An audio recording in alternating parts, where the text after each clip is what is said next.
मेरा विवाह रुक्मी भाई ने शिशुपाल जी के साथ कर दिया है, लेकिन मैंने तो आपको ही अपना कांत माना है। आप सोच रहे होंगे कि हम आपको लेने कैसे आएंगे, तो इसकी चिंता मत करिए। हमारे कुल में एक विधान, एक नियम है कि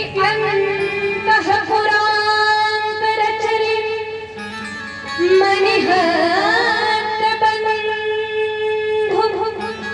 सामुद्र है कथमिति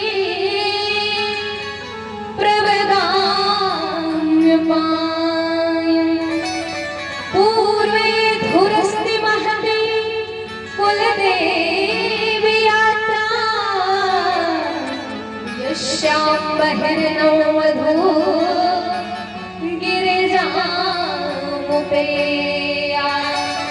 यस्यां बहिर्नववधू गिरिजामुपेया। तो करेंगे, हमारे कुल की एक नियम है, एक रीति है कि जब कोई नवविवाहिता लड़की, जब जिसकी नई नई शादी हो रही हो, वो गांव के बाहर जो कात्यायनी माता का मंदिर है उसमें पूजन करने जाती है।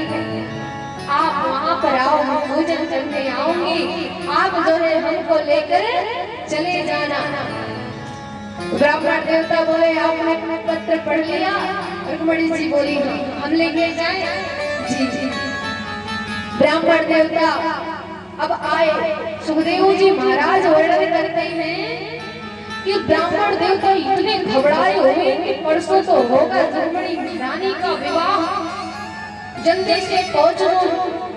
भगवान के द्वार पर आए। द्वारिका में भगवान को जैसे ही संदेश देना चाहे कि भगवान प्रभु आपको ये संदेश है, रुक्मणी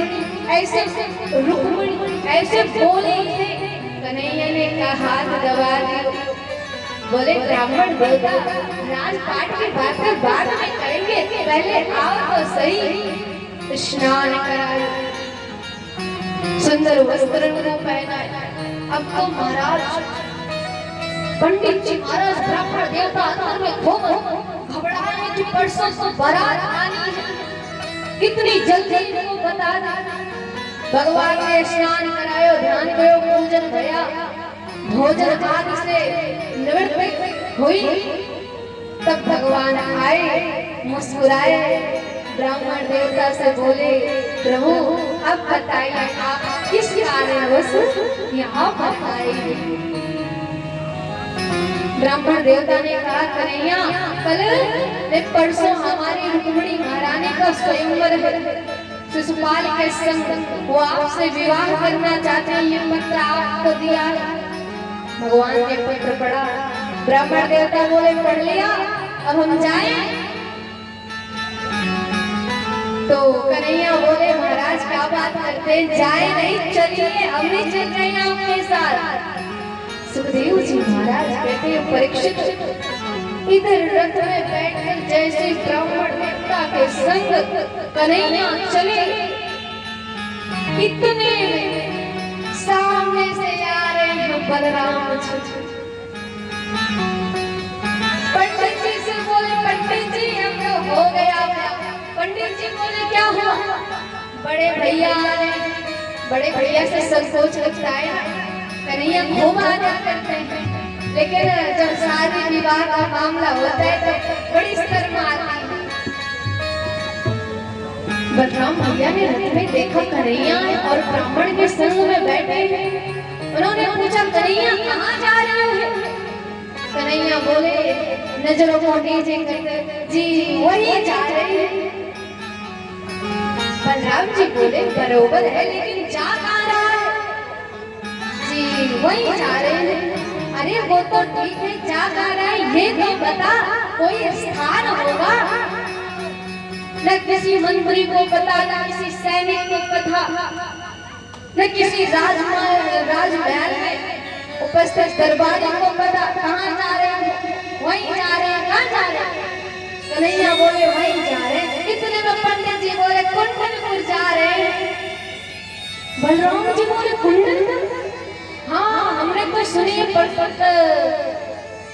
रुक्मणी को स्वयंवर मोय को लड़का तो कन्हैया तो भाई लाला है जब तो बड़ा हो गयो महाराज ब्याह करने जा रहे हो स्वयंवर चाहते अच्छी बात है। अरे हमारो कन्हैया काऊ से कम थोड़े है लाखों में एक है।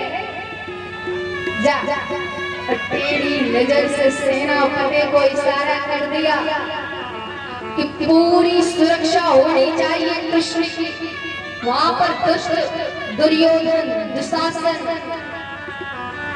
जरासंध शिशुपाल आदि आएंगे कहीं हमारा कन्हैया अकेलों न पड़ जाएगा। भगवान आते इधर मैया कात्यायनी का पूजन करने के लिए जाते हैं। सुखदेव जी महाराज कहते परीक्षित रुक्मणी महारानी के सामने मूर्ति है कात्यायनी की और उन्हें दर्शन हो रहा है द्वारिकानाथ का। हाथ जोड़कर मैया वंदना करते हैं स्तुति करते हैं कि नमस्ते तांबिके भिक्षण स्वसंतानयुतां शिवां भूयात् पतिमे भगवान कृष्ण तदनु नमस्ते तांबिके भिक्षण स्वसंतानयुतां। हे मैया कात्यायनी हम आपके ही संतान हैं। हमारे मन में एक इच्छा है कि हमारो ब्याह कन्हैया के संग ही हो और काऊ के संग नहीं। इतने में कन्हैया पीछे से निकल कर आए। जितने 10,000 सैनिक सब कन्हैया के रूप पर मोहित होकर बड़ाई करने लगे। महाराज कन्हैया धीरे से अंदर गर्भगृह में प्रवेश किए। रुक्मणी महारानी को हाथ पकड़ो और ले गए रथ में बिठायो। अब तो उनको रथ दो हवा से बातें करने लग गया। इतने में रुक्मणी आया। उसने कहा रुक्मणी कहाँ है? सैनिकों ने कहा ले गयो। कौन? जो श्याम सुंदर द्वारिका को नाथ आयो को वह ले गयो। रुक्मिणी ने पूछा किया। भगवान ने देखा। भगवान जैसे ही मारने को उद्यत हुए रुक्मिणी बोली कि नहीं आपसे मिलने आपसे जो मैंने आज मिला आप हमको लेने के लिए यहाँ आए सब भाभी जी की कृपा से हुआ। इसलिए इनको मारो नहीं। हम अपने भाभी को विधवा के रूप में नहीं देख सकते। बलराम जी ने आकर डांट फटकार लगाई। कन्हैया अब संबंध जुड़ो ना है कि भाई साले साहब आते उनको खूब खातिरदारी की जाती है। पुराने जमाने में खूब खातिरदारी होती थी। साले साहब 18 साल ये बनो ना है बनने वाले या तो तुमने आधी दाढ़ी मूछ मुंड दी और चक्का में बांध दी है। ऐसी खातिरदारी कोई करे छुड़ायो। रुक्मिणी ने अपना नगर वहीं बसा लियो। वापस शर्म के मारे वापस लौट कर नहीं गया। इधर भीष्म पितामह ने रुक्मिणी को समझाया और बोले कि रुक्मिणी जब मेरी बेटी रुक्मिणी छोटी थी तो संतों ने कहा कि ये कोई साधारण कन्या नहीं साक्षात लक्ष्मी है। इसलिए लक्ष्मी का विवाह तो परात्पर अखिलेश्वर से नारायण स्वरूप कृष्ण से ही होगा। इसमें कोई व्यवधान न डालो। मुझे अपने इन हाथों से अपने पुत्री रुक्मिणी का पाणी ग्रहण करने। रुक्मिणी मान जाता है। लगन पत्रिका भिजवाई। अब तो सुंदर सी बारात को लेकर भगवान आते हैं और हमारे ब्रज के संत जन बड़ा सुंदर वर्णन करते हैं। ब्रज की सखाएं ब्रज के ब्रजवासी कहते हैं संग में बारात लेकर जा रहे हैं और कहते हैं कि रंगीलो मेरो कान्हा ब्याह